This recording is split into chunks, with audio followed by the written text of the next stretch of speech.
Story time. What's up, guys? So I put up a poll on Instagram and you guys voted on the next video, which was story time or a bootleg workout video, which my preferred option was not chosen. As many of you know, living in New York City can be pretty crazy. Just within the past 2 years, I could recall so many occasions. In fact, there's so many situations. Putting that in a whole topic of its own. Let's get right to it. These aren't in order, it's just off the top of my head. Situation number 1. I'm on the bus with my girlfriend. She's on her way to work and I'm just taking her, and it was a regular ride, except right at the stop we got off, a guy decides to just snatch a lady's glasses up and snatches it from her face and makes some sort of contact with her face, and then he walks away with like a limp, like a tough guy pose, rather quickly while staring at her. And the cops are called and all that, and it's like, wow, to think when you're safe in a regular day on the bus, everything seems calm. It's just like a reminder of what's around you. Situation number 2, this is definitely one of the most dangerous, period. I'm on the bus with my girlfriend again, and we sit in the back of the bus. Now, I don't know if I have a picture, but I'll plug it right here if I do. And on the back of the bus there are about 5 seats. The seat in the middle is the seat you enter in, but me and my girlfriend were on a corner side. So we go in to sit down, then there's those middle seats which are open. And in these middle seats was a guy minding his own business, just sitting down. A few bus stops later, this guy gets on the bus, walks towards the back, and as I said, there's a guy sitting on the middle seat, right? So basically, as of this point, the middle seat onwards to where me and my girlfriend are taken, but one entire side of the back row is open. So this guy that just got on the bus, he tries to walk towards the back and he's trying to get to that open corner. So he walks and he tells the guy sitting in the middle, because the person sitting in the middle blocks the whole row unless they move. I don't remember what that standing guy says to the guy sitting down in the middle, but he obviously makes the gesture that he's trying to get to the corner. And the guy sitting next to me in the middle is like, you could go, but don't touch me. And like he moves slightly to let the guy through. He's like, you could go, but don't touch me. And at this moment, this is where it gets 0 to 100, like a drag race. This guy goes like, what? And he takes out a knife immediately, and he goes like, you hear like a suction. Like he had his knife covered on some, I don't know, this guy was some octopus looking freaking, anyways. And he takes out a knife, and it's about like a 5-inch knife. Yeah, and he has it in his hand, and he's like, what you said? What? And he's doing the gesture like this. What? You know that fake tough guy pose where everybody's starting to rub up on their shoulders just before a fight? He doesn't do that, but he does that gesture with a knife, like, what?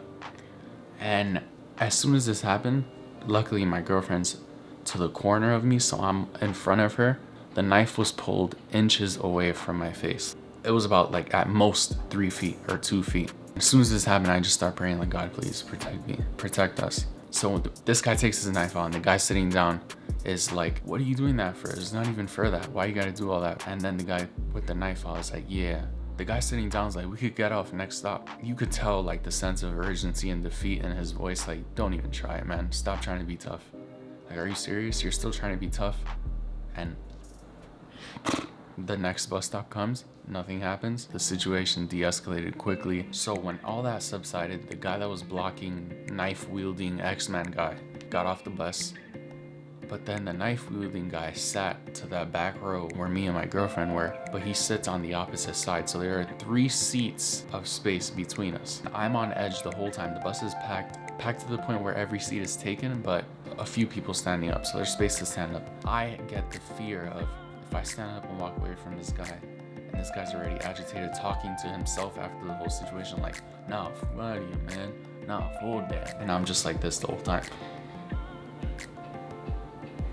Okay. But that's definitely the craziest story of them all. Another situation, I was also on the bus. This time, things got physical and I was involved. And this sounds all tough coming from me, but as I explain this story, it is the opposite of that. I'm walking, and as soon as I enter the bus, I hear some fuss towards the back. Some guy getting angry, talking about another guy that just got off the bus. He's like, yeah, get out of here, yeah. And he says something like, people are crazy, man. That's ridiculous. So I'm thinking like, right, maybe this guy's normal, you know, I mind my business. He's standing, I'm standing too. But I'm standing a minimum of 3 feet away from him, including the book bag that I'm wearing. It's a fat book bag, but there's definitely 3 feet between me and him. And a few seconds into that bus ride, like, I'm holding the pole and all I feel is... But that's not my reaction, of course. My reaction's more like this. He pushes me like, it's like a fast but weak push. This guy's a 60-year-old black dude, bald, gray hairs, right? He's around my height, a little bit chubby, a little bit. Anyways, he does that and he's like, out of here, man, get that bag off me. People are crazy, what is wrong with people, yo? And as soon as he does that and he's saying that, I go like, don't touch me. I put like some fake tough guy voice because in my mind it flashed the thought of, am I going to be inferior to this guy and give him like the upper hand? Yeah, you can beat me up for the rest of the ride. So I was like, I have to respond immediately. And I said, don't touch me. And he's like, wait, let me reenact this like it really happened. I was like, don't touch me. And he's like, out of here, man. Get out of here. Get out of here with that. Get that bag off me. And he literally repeats the same thing. I'm just like, at this point, it's time to look around and see if there are witnesses to the roast session. Surely enough, older Spanish people and older people in general. I don't know why there was so much old people on this bus. And they were looking at me like, what's wrong with that guy? And you could see it in their lips. They're not talking, of course, because old people are low key with it. They're never trying to get into problems, but they're always in them from a distance. So they were like, you can see it in their lips. What's wrong with that guy? And another guy's like, I swear, man, this place. He's probably like the Equalizer vibe, some sort of John Wick character, but he's minding his own business. He was off the clock the one time when I needed him. So I get really angry after that because he touched me, right? Next bus stop, I get off because I feel like, all right, something else might happen. And honestly speaking, I got really angry. I tried to get the bus number, failed to do that, right? And here comes another roast session. I'm fine, by the way. This push was not a big deal. It just more bothered me and I was angry, right? So I was trying to be petty and give him what he deserves, sort of. I see the bus a block away. I'm like, nah, I'm not letting this go. And I start running after it to try to get the bus number. I get the bus number. I'm thinking about following the bus until this guy gets off and then calling the cops on him and charging him with like assault. I wanted to get back at this guy in the worst way possible, which is the law. I call the cops while running and I'm like, some guy just pushed me. I was on a bus, he pushed me.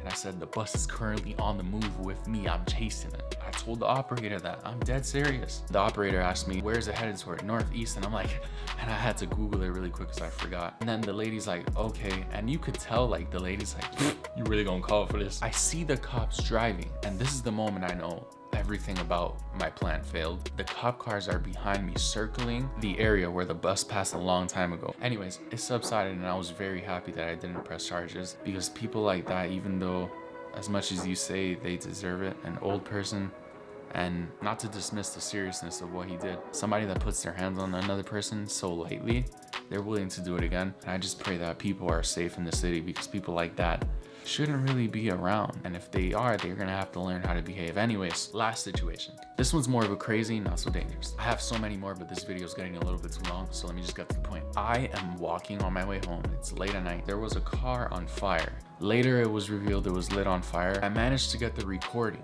I have the app called Citizen, and I strongly recommend if you have a smartphone and you live in New York City or one of the greater areas, because this app works in multiple urban cities. It gives you real-time updates on crimes and exactly where they are based on location, how many feet it is from you, miles, and other users, if they're walking by. The app is designed for you to broadcast it temporarily. It's not designed for you to linger around and be some sort of vigilante Spider-Man person, but it's designed for you to emphasize safety for others, and I really like it. It's called Citizen. The video I'm about to plug here is the video I captured of the whole situation. This video ended up getting verified by the app. The app confirms videos that users post based on how accurate they are. Every single crime reported and situation is based off of police reports and like confirmed things. I managed to get that footage, and that footage captures exactly how long I stayed in the area.